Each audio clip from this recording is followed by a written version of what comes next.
Hai, Sobat Kritik Film di sini. Terima kasih sudah klik video ini. Selamat datang kembali di channel YouTube saya. Pada episode kali ini, Mimin akan merekap alur cerita film action terbaru tahun 2024.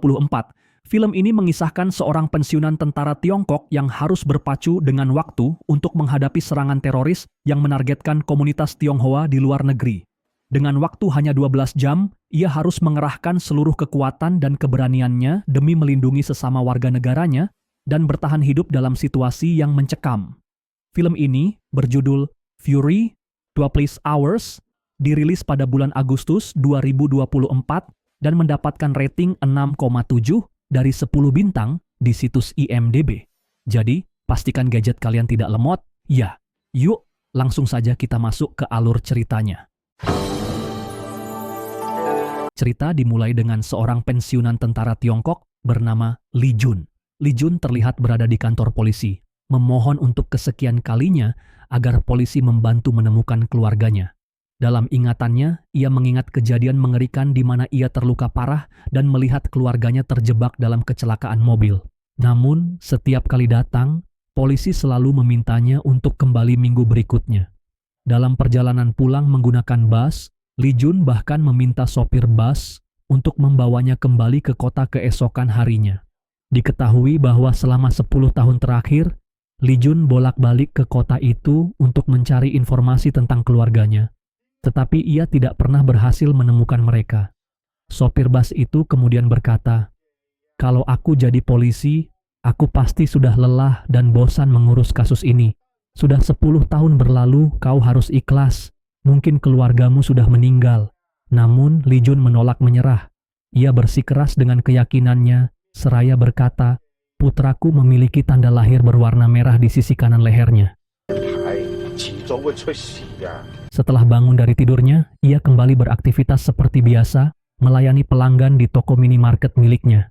Minimarket yang sekaligus menjadi tempat tinggalnya ini terletak di sebuah desa komunitas yang terisolasi di negara asing. Salah satu pelanggan tetapnya adalah seorang anggota polisi bernama Tinan, yang sering mampir untuk berbelanja dan membayar barang. Li Jun kembali teringat momen saat istrinya memberinya hadiah berupa mobil bekas. Betapa senang dan bahagianya ia menerima hadiah itu. Namun, tidak lama setelah itu, ia tersadar dari lamunannya karena toko miliknya terasa seperti diguncang gempa bumi. Penasaran, Li Jun segera keluar untuk mencari tahu apa yang sedang terjadi. Cerita kemudian beralih ke 1 jam sebelumnya, di sebuah rumah aman milik negara yang berlokasi di Pilai. Di sana, sekelompok pasukan keamanan tengah menjaga seorang wanita yang merupakan saksi kunci dalam sebuah kasus besar. Wanita tersebut kini menjadi target utama para teroris. Sementara itu, 3 remaja lokal sering datang mengganggu mereka, meneriakkan, "Pergilah kalian dari negara kami." Meskipun para petugas selalu mencoba mengusir mereka, remaja-remaja itu tetap saja terus datang dan mengganggu. Ketika suasana mulai tenang dan para petugas tengah berbicara, tiba-tiba terdengar suara tembakan.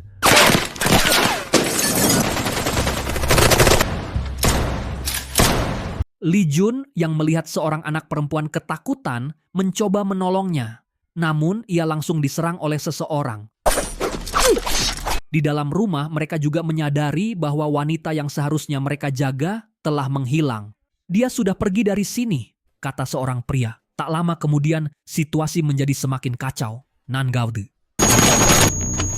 Setelah tertangkap, pria itu dibawa menemui pimpinan kelompok teroris yang dikenal dengan nama panggilan Ayah.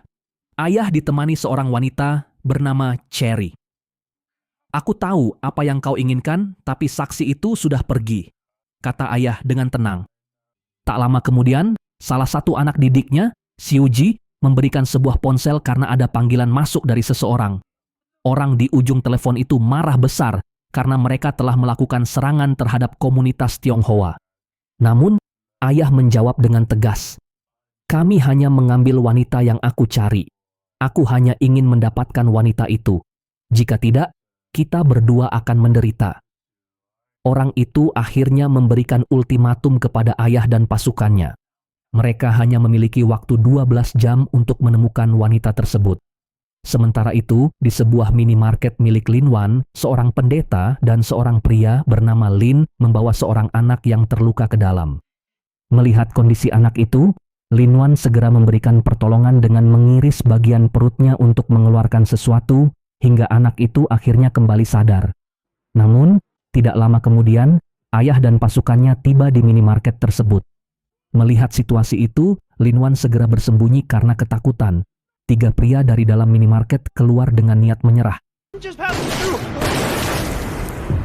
Namun, sebelum mereka bisa berbicara, ayah segera menutup pintu toko dan berkata, "Jangan takut, jika kalian bekerja sama, semuanya akan selamat." Ternyata Lin Wan adalah orang yang ayah cari. Ia berhasil melarikan diri dari rumah aman sebelumnya. Seorang anak buah ayah menyarankan untuk membunuh semua orang di dalam toko dan membawa Lin Wan pergi. Namun, ayah melarangnya. "Jangan pernah meremehkan ketangguhan seorang tentara Tionghoa," katanya dengan tajam sambil mengamati sekitar.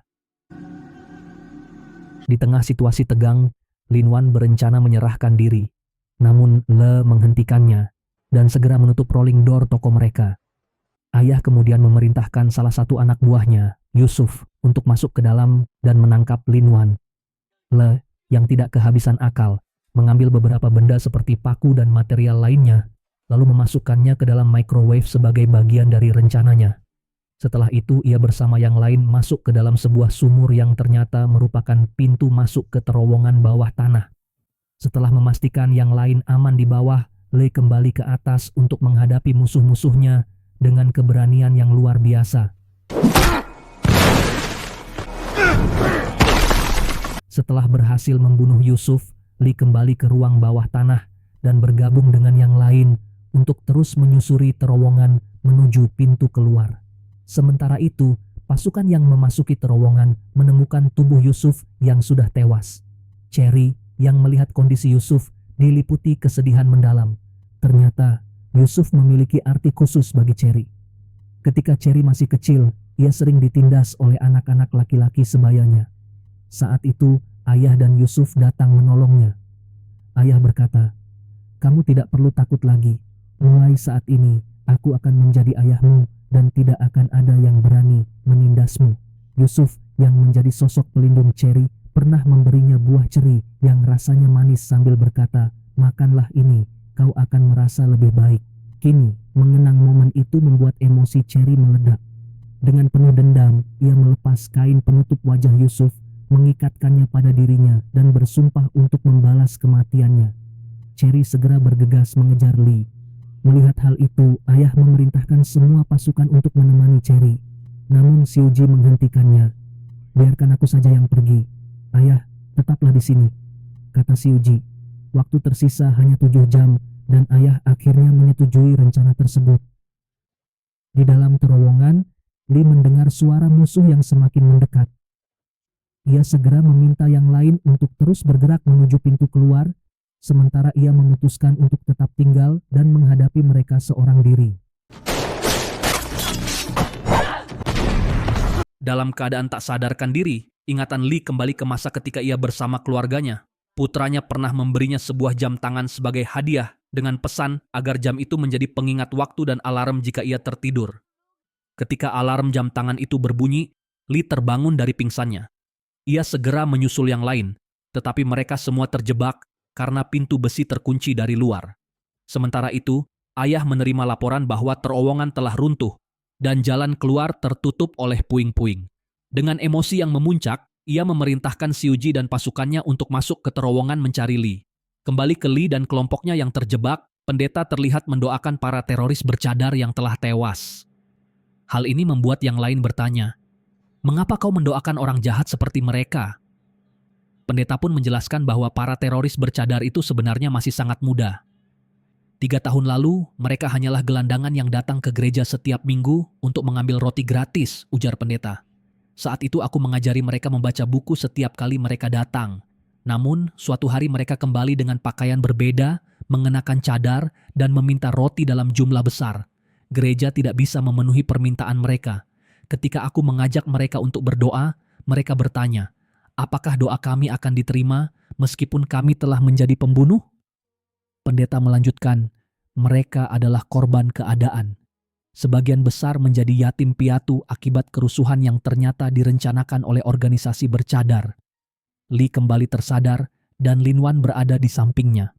Lin Wan meminta bantuan Lee untuk melindungi sebuah chip yang berisi catatan lengkap organisasi kriminal terbesar di Asia Tenggara. Chip itu juga menyimpan aset senilai 3 miliar dolar dalam bentuk mata uang elektronik. Organisasi bercadar sangat menginginkan chip tersebut dan karena itulah mereka mengejar Lin Wan. Lin Wan menjelaskan bahwa ia dulunya adalah anggota organisasi bercadar. Organisasi itu merekrut anak-anak yatim piatu dan memanggil pemimpinnya sebagai ayah. Namun, Lin Wan lebih beruntung karena kemampuannya dalam komputer. Ia diangkat menjadi kepala departemen IT dengan akses ke file-file rahasia. Ketika ia menyadari bahwa banyak anak menjadi yatim akibat kerusuhan yang sengaja dirancang oleh organisasi, ia memutuskan untuk melarikan diri. Butuh waktu 3 tahun bagi Lin Wan untuk mencuri chip itu dan akhirnya melarikan diri. Ia mengatakan bahwa hanya dengan bantuan pihak luar, organisasi bercadar bisa dihancurkan. Ia memohon kepada Lee untuk membawa chip itu keluar dari sana, tetapi Lee menolak dan berkata, "Kita akan keluar dari sini hidup-hidup dan kaulah yang akan membawa chip itu." Tiba-tiba, mereka merasakan hembusan angin dingin dari luar. Tinan menyadari, jika ada angin masuk, berarti ada celah jalan keluar. Mereka menemukan sumber angin tersebut yang berasal dari dinding yang sudah rapuh. Dengan susah payah, mereka menjebol dinding itu dan menemukan jalan keluar. Di sisi lain, ayah menerima peta yang menunjukkan jalan keluar terowongan. Ia segera memimpin pasukannya untuk mengejar Lee dan kelompoknya. Scene beralih ke jam 5 pagi. Lee dan kelompoknya berhasil menemukan jalan keluar melalui cerobong udara di menara terowongan. "Akhirnya, kita bisa menghirup udara segar," seru salah satu pria. Namun tiba-tiba terdengar suara tembakan. Setelah berhasil membunuh sniper musuh, Lee dan kelompoknya segera meninggalkan tempat itu.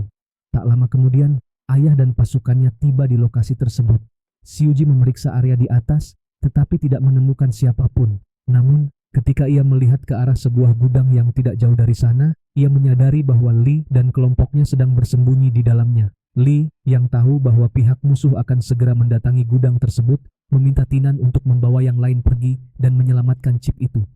"Aku akan tetap di sini untuk menahan mereka dan menghadapi musuh," kata Lee tegas. Awalnya, yang lain menolak meninggalkannya, tetapi Lee memaksa mereka pergi demi keselamatan Lin Wan dan chip penting yang mereka bawa. Akhirnya, kelompok itu pergi meninggalkan Lee seorang diri. Tidak lama kemudian, Xiuji menerima laporan bahwa anak buahnya telah tiba di gudang tersebut. Ia dan pasukannya pun mulai memasuki gudang untuk mencari Lee.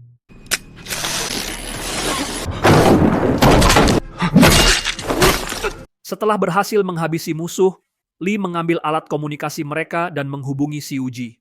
Dengan nada penuh tantangan, Lee berkata, "Datanglah ke sini, aku menunggumu." Scene berlanjut pada pukul 5.50.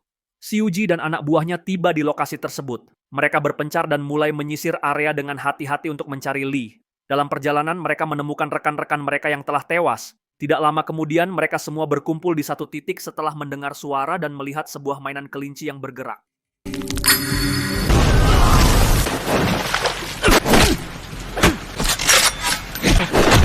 Saat berhasil mengunci Xiuji di lantai, alarm jam tangan Lee berbunyi.